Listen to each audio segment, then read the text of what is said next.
Kingdom Monera मैं दोबारा से वो कर लेता हूँ रिव्यू 2 पॉइंट्स को, सही है, फिर हम आगे बढ़ते हैं। Kingdom Monera are basically prokaryotic organisms, ठीक है। और आप अगर ये प्रोकैरियोटिक ऑर्गेनिज्म की बात करते हैं तो इसके अंदर हमारे पास 2 एलिमेंट शामिल हैं। एक तो ये कि आपके पास जो पहला एलिमेंट इसमें शामिल होगा वो इनके पास कोई भी मेम्ब्रेन बाउंडेड ऑर्गेनील नहीं होता। There is no membrane bounded ऑर्गेनील।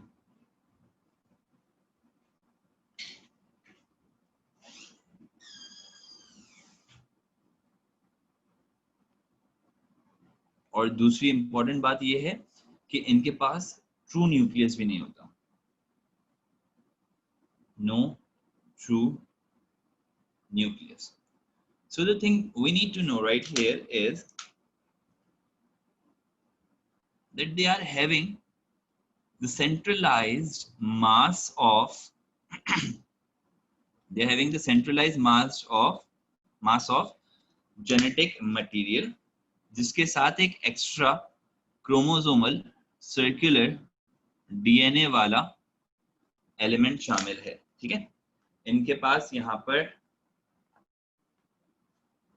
इनकी सेल मेम्ब्रेन मौजूद है और सेल मेम्ब्रेन के ऊपर मौजूद होता है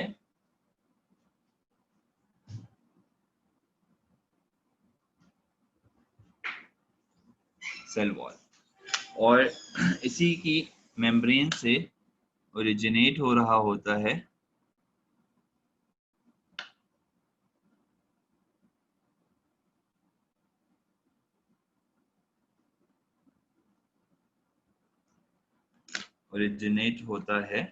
फ्लैजेला, ठीक है।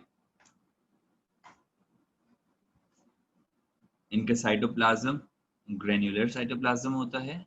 अच्छा, इनके पास नॉन मेम्ब्रेन बाउंडेड ऑर्गेनील मौजूद होते हैं, ठीक है। नॉन मेम्ब्रेन बाउंडेड ऑर्गेनील में क्या हो जाएगा? नॉन मेम्ब्रेन बाउंडेड ऑर्गेनील के अंदर आ जाते हैं फ्री फ्लोटिंग राइबोसोम्स, ठीक है। मैं आपको अभी इसके हवाले से पूरी डिटेल बता दूंगा। और एक चीज जो कि मैं उसमें और ऐड करना चाहूंगा वो ये कि इनके पास कभी कभार कुछ जगहों पे इनफोल्डिंग्स मौजूद होती हैं, सही है। They possess the infoldings of membrane, ठीक है।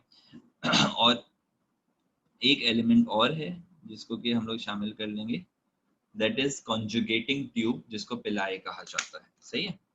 अच्छा जी, एक एक कंपोनेंट को अलग-अलग हम लोग लेबल करते हैं। So let's just start from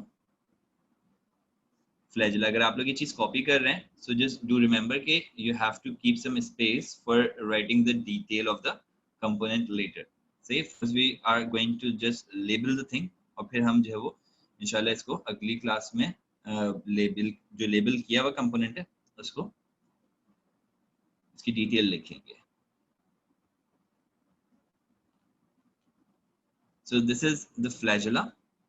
ये जो आउटर कवरिंग है वो सेल वॉल की है।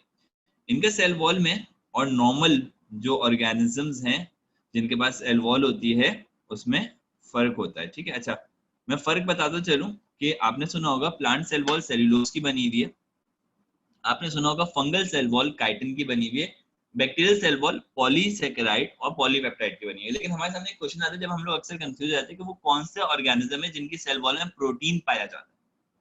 अब now at that point we are blank because we know कि यार सेल्यूलोज काइटिन और पॉलीसेकेराइड जहन में रह जाता है, पॉलीपेप्टाइड नहीं आ पाता, सही है। तो इस चीज को ध्यान में रखना है कि बैक्टीरियल सेल वॉल या प्रोकैरियोट्स की जो सेल वॉल होती है उसके अंदर प्रोटीन मौजूद होता है। इस तरह से ये चीज मैं एम्फसाइज कर रहा हूं ताकि आपको याद रहे, सही है।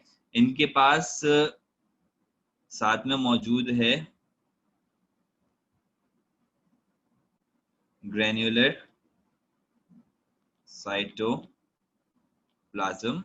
जिसमें 2 डिवीजन मिलेंगे, एक्टोप्लाज्म और एंडोप्लाज्म। हम जो है वो लिखना भूल गए सेल मेम्ब्रेन के बारे में। चलो हम एक काम ही करते हैं कि सेल मेम्ब्रेन के बारे में अलग से मेंशन कर देंगे। पहले ये मेंशन कर देते हैं पिलाए, पिलाए यानी कि कॉन्जुगेटिंग ट्यूब, सही है।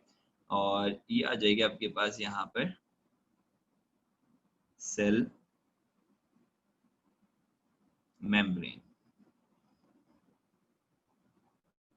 ठीक है, ये आ जाएगा आपके पास यहाँ पर प्लाज्मिड। में जगह इसलिए छोड़ रहा हूँ ताकि मैं बाद में इसको फिर अगले लेक्चर के अंदर जो इसकी डिटेलिंग है वो भी लिखवा दूँ साथ में। सही है, प्लाज्मिड आ गया और प्लाज्मिड के साथ आपके पास ये जो इनफोल्डिंग है इसके बारे में यहाँ पर लिख देते हैं। ये कहलाते हैं आपके पास मीजोजोम, और ये आपके पास कहलाएगा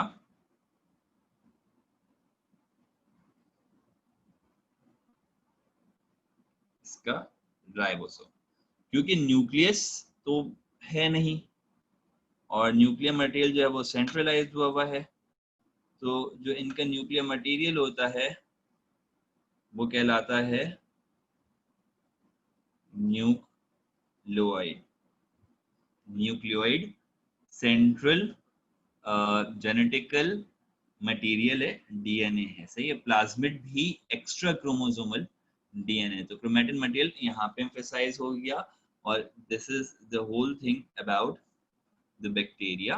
और गालिबन ऐसा है कि हमारे पास जो अभी तक हम लोगों ने सिर्फ एक इसका सिंपल सा कंपोनेंट डिस्कस किया, उसकी पूरी डिटेल जो है वो हमारे पास इंशाल्लाह अगले लेक्चर के अंदर मौजूद होगी। इसका फ्लैजेला भी अलग किस्म का है, इसका सेल वॉल भी अलग टाइप का है, तो जो डिफरेंसेस हैं वो भी हमने पढ़ने हैं, और जो कंपोजिशन है कि कौन सी चीज किस चीज की बनी हुई है वो भी हमने डिस्कस करना है। सही है, वाइंड अप करने से पहले मैं एक जल्दी से ओवरव्यू दे देता हूँ इसी बात का कि बैक्टीरियल सेल और साइनोबैक्टीरियल सेल वो प्रोकैरियोटिक ऑर्गेनिज्म हैं जिनके पास कोई भी मेम्ब्रेन बाउंडेड ऑर्गेनील मौजूद नहीं होता।